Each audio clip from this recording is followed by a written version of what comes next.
ॐ नमो भगवते वासुदेवाय। तृतीयस्कन्धः अध षोडशोऽध्यायः। ब्रह्मोवाच इति तद्गृणदां तेषां मुनीनां योगधर्मिणां प्रतिनन्द्य जगादेदं विकुण्ठनिलयो विभुः। श्रीभगवानुवाच एतौ तौ पार्षदौ मह्यं जयो विजय एव च कदर्थीकृत्य मां यद्वो बह्वक्रातामधिक्रमं यस्त्वेदयोर्धृतो दण्डो भवद्भिर्मामनुव्रतैः स एवानुमदोऽस्माभिर्मुनयो देवहेळनात् तद्वप्रसादयाम्यद्य ब्रह्मदैवं परं हि मे तद्धीत्यात्मकृतं मन्ये यस्वं पुंभिरसत्कृताः यन्नामानि च गृह्णाति लोको भृत्ये कृतागसि सोऽसाधुवादस्तत्कीर्तिं हन्दित्वजमिवामयः यस्यामृदामलयश्रवणावगाहः सद्यः पुनादिजगदाश्वपपाति कुण्डः सोऽहं भवद्भ्य उपलब्धसुतीर्थकीर्तिः चिन्त्यां स्वबाहुमपि वप्रतिकूलवृत्तिम् यत्सेवया चरणपद्मपवित्ररेणुं सद्यक्षदा किमलं प्रतिलब्धशीलं न श्रीर्विरक्तमपि मां विजहादि यस्याः प्रेक्षालवार्थ इतरे नियमान् वहन्ति नाहं तदात्मीयजमानव निर्विघातेन चोदार्कृदप्रुदमदन् हुदबुग्मुखेन यद्ब्राह्मणस्य मुखतश्चरतोऽनुखासं तुष्टस्य मय्यवहितैर्निजकर्मपाकैः येषां बिभर्म्यकमखण्डविकुण्ठयोग अमाया विभूतिमलाख्रियजकिरीडैः विप्रास्तु को न विशतेह यदर्हणाम्बः सद्यः पुनादि सह चन्द्रललामलोकान् ये मे तनुर्द्विजवरां दुःखतीर्मदीयां भूतान्यलब्धशरणानि च वेदबुद्ध्यां द्रक्ष्यन्त्यखक्षतदृश्यो ह्यनिमन्यवस्तान् गृध्रोरुषा मम कुंशन्त्यदिदण्डनेतुः ये ब्राह्मणान् मयि धिया क्षिपतयोर्चयन्द तुष्यन्द्रदस्मिदधुजोतिष पद्मवक्त्राः वाण्यानुरागकलयात्मवजवद्गृहन्दः सम्बोधयन्त्यकमिवाकमुपाहृतस्तैः तन्मे स्वभर्तुरवसायमलक्ष्मणाग्नौ युष्माधृत्य क्रमयदिं प्रतिपद्य सद्यः भूयो ममान्तिकमितां तदनुग्रहो मे यत्कल्पितामचिरतो हृदयोर्विवासः ब्रह्म उवाचाम् अद तस्योषधिं देवीं ऋषिकुल्यां सरस्वतीं नास्वाद्यं मन्युदष्टानां तेषामात्माप्यतृप्यत सतीं व्यादाय शृण्वन्तो लक्ष्मीं गुर्वर्तगह्वरां विगाह्यागाधगम्भीरां न विदुस्तचकीर्षितं ते योगमाययारब्ध पारमेष्ट्यमहोदयं प्रोचु प्राञ्जलयो विप्राः प्रहृष्टाक्षुभिदत्वजः ऋषय ऊचुः न वयं भगवान् विदस्मस्तव देव चिकीर्षितं कृतो मेऽनुग्रहश्चेदि यदध्यक्ष प्रभाससे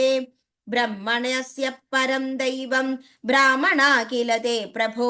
विप्राणां देवदेवानां भगवानात्मदैवतम् त्वत्त्वः सनातनो धर्मो रक्ष्यते तनुभिस्तव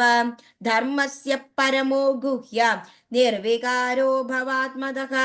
तरन्ति ह्यञ्जसा मृत्युं निवृत्ता यदनुग्रहात् योगिनः स भवान् किंसित् इदनुग्रह्यते तत्परैः यं वै विभूतिरुपयात्यनुवेलमन्यै अर्थानुब्धिस्वदिशा धृतपादरेणुः धन्यार्पिताङ्कृतुलसी नवदामधाम्नो लोकं मधुव्रतपदेरिव कामयानां यस्तां विविक्तचरितैरनुवर्तमानां नात्याद्रियत्परमभागवत प्रसङ्गः सत्वं द्विजानुपदपुण्यरजः पुनीतः श्रीवत्सलक्ष्म किमगा भवदा जनस्त्वं धर्मस्य ते भगवदस्त्रियुगत्रिभिस्वैः पद्भिश्चराचरमिदं द्विजदेवदार्थं नूनं मृदं तदभिकादिरजस्तमश्च सत्त्वेन नो वरदया तनुवा निरस्य न त्वं द्विजोतमकुलं दधि आत्मगोपं गोप्ता वृषस्वर्णकरेण ससुहृदेन तर्ह्येव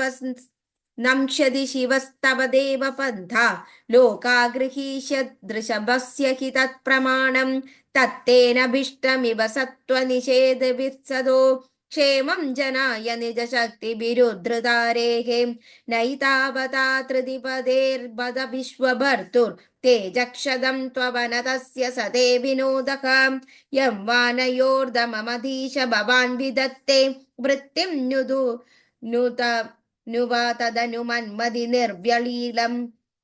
अस्मासु वाय उचितो ध्रियतां स दण्डो यो नागसौ वयममुङ्गुक्ष्महि किल्बिषेण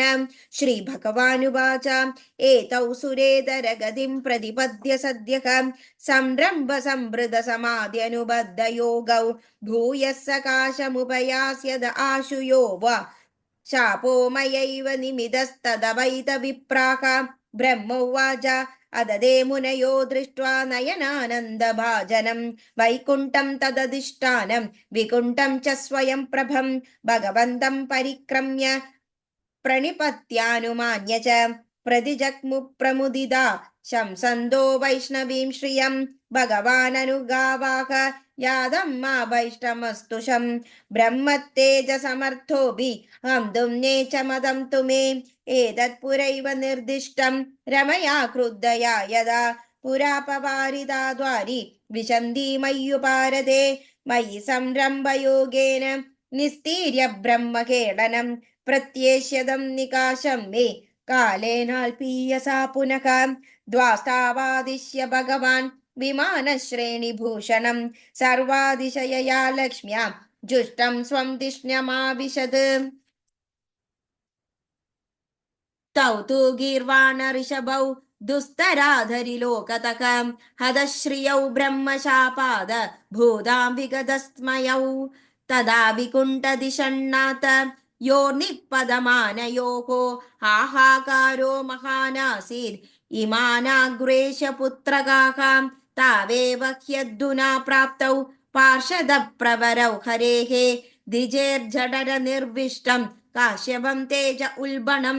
तयोरसुरयोरद्य तेजसा यमयो हि वः आक्षिप्तं तेज एतर्हि भगवंस्तद्विदित्सदि विश्वस्य यस्तिदिलयोद्भव हेतुराद्यो योगेश्वरैरपि दुरत्यययोगमायः क्षेमं विदास्यति स नो भगवत् संसृदीश तत्रास्मदीय विमृशेन कियानिहार्तः इति श्रीमद्भागवते महापुराणे पारमहंस्यां संहितायां तृतीयस्कन्धे षोडशोऽध्यायः सर्वत्र गोविन्दनाम संकीर्तनं गोविन्दा गोविन्द नारायण अखिल गुरु भगवन् नमस्ते।